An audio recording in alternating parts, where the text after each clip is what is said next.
the use of bioprosthetic valves has increased dramatically. Now, given their limited durability, that means we need to understand a lot more about their repair or replacement in the future. So let's do that. Let's talk about a state-of-the-art review that is coming up in the November 3rd issue of JACC, and it is on transcatheter valve and valve therapy for treating aortic and mitral surgical bioprosthetic dysfunction. And for this, I'm with the lead author, who is Jean-Michel Paradis, and he is from Quebec Heart and Lung Institute in Quebec, Canada, and you did your fellowship at Columbia University, correct? That's correct. In New York. So let's talk. Around the turn of the century, there was a major shift towards the use of surgical bioprostheses, and that's really what you're addressing in this state-of-the-art review. So what are the challenges that you're talking about in this paper? So thank you, Rick, for this kind invitation. So as you said, there is a major shift in the treatment paradigm right now. For example, in 1998, the use of tissue valve was only 26% when a surgical aortic valve replacement was done.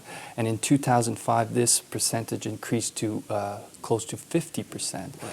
So, and as you mentioned, the tissue valves are known to have a lower durability compared to their mechanical counterparts. So for treating surgical heart valve dysfunction, the standard of care is reoperative open heart surgery. But this procedure is associated with a mortality close to between 3 and 13%, depending on which series you look at.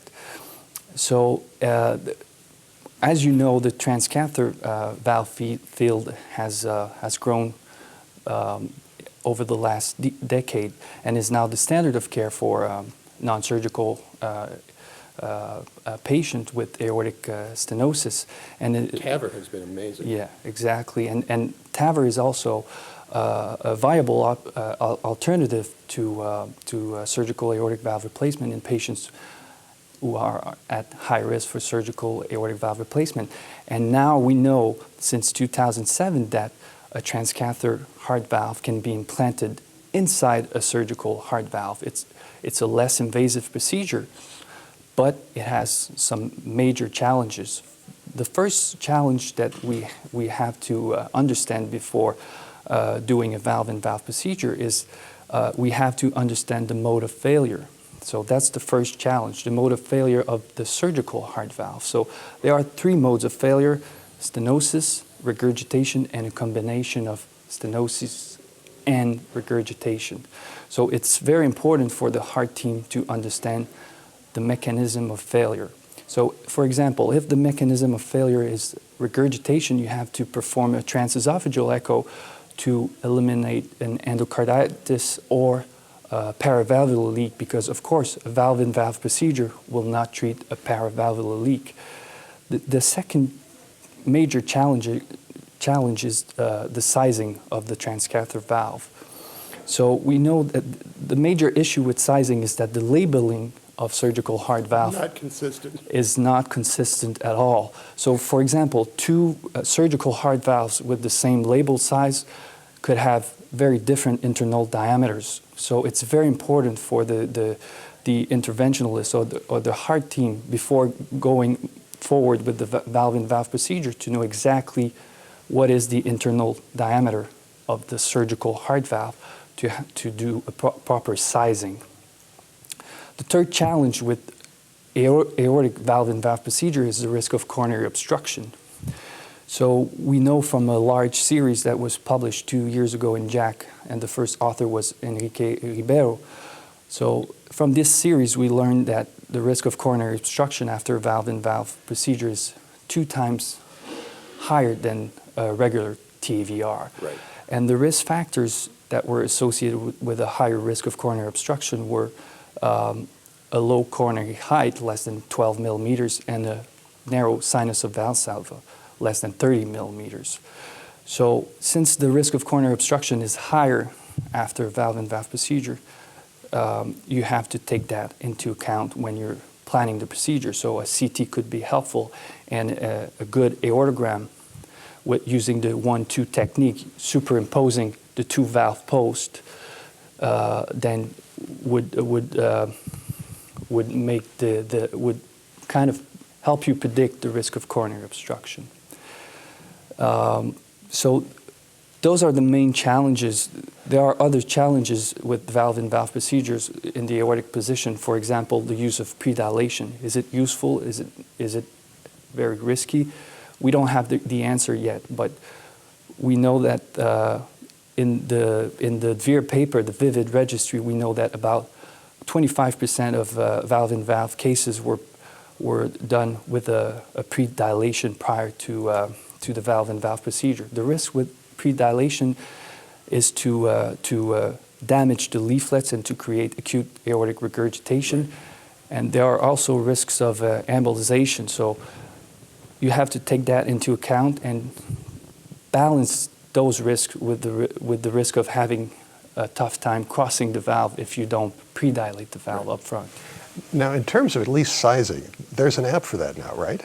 Exactly, yes. That's hysterical. I read that in the paper and I'm going, oh, I got to ask about that. Yeah. So where is this from? What's it do? It's an app that was developed by Dr. Vini Babat from London. It's a very, very useful app for preparation of valve-in-valve procedures. So you just go on your iPhone and you download the app, which is free, and you select the type of surgical heart valve that the patient has, and you have a T, and then the app gives you the true internal diameter, all the fluoroscopic aspect of the valve.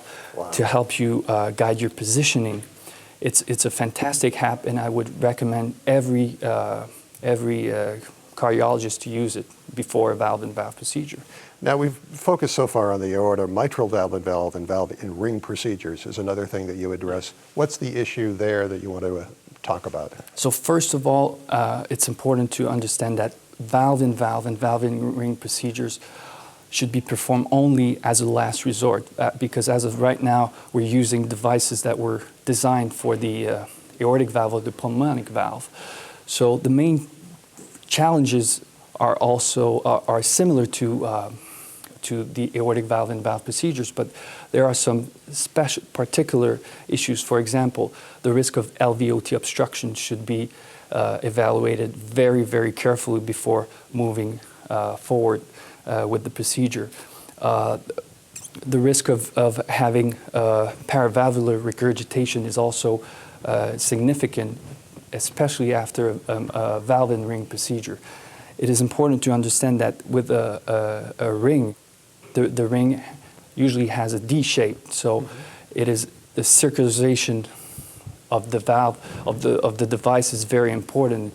And for example, a transcatheter valve with the capability of assuming a D shape could become eventually an important asset for those those procedures. For example, the direct flow valve has this capability and could become a good valve for the mitral space. So what we did in our paper is that we reviewed all the cases that were published in the literature, and we also summarized the data that were presented by Dr. Veer at EuroPCR in 2015. And we saw that it is feasible to perform mitral valve-in-valve procedure or mitral valve-in-ring procedures, but you have to understand that the risks are there, and the patients that were treated so far are very, very high-risk patients, mean age of 78 years, STS score of close to 14%, and the risk of LVOT obstruction was around 8%, especially after mitral valve-in-ring procedures. And the risk of paravalvular leak is also higher after mitral valve-in-ring procedures compared to mitral valve-in-valve procedures. So now, most mitral procedures have been performed via a transapical approach, but you're thinking that is likely to change in the coming years, right? It is. So you're exactly right. Most close to 80% of the mitral valve-in-valve procedures have been performed through a transapical approach. Close to 15% of cases have been done through either a jugular or a femoral venous access, and around 3% of cases have been done through a direct left atrium approach. But I mean, with in the future, in the years to come, I mean, it is likely to change, and the use of maybe a venous access, which is less invasive than a transapical approach, could become the standard of care for those procedures. So unresolved issues, future directions, obviously that's one future direction. What else? I mean, for the manufacturers, it will be very important maybe to design a specific device for valve-in-valve procedures. For example, I think that this perfect device could have 4 characteristics. So the perfect device for a valve-in-valve procedure should have a thin stent frame. It should be a repositionable device or retrievable device to obtain a perfect position. Maybe the device should have a clipping mechanism to grasp the valve leaflets to avoid coronary obstruction. And from the data that we've shown in our paper, I mean, the device should probably have a supraannular position of the leaflets to improve valve hemodynamics after valve-in-valve procedures. Well, this particular state-of-the-art review is in the November 3rd issue of JACC, so please check that out. For Cardiol Source World News, I'm Executive Editor Rick McGuire.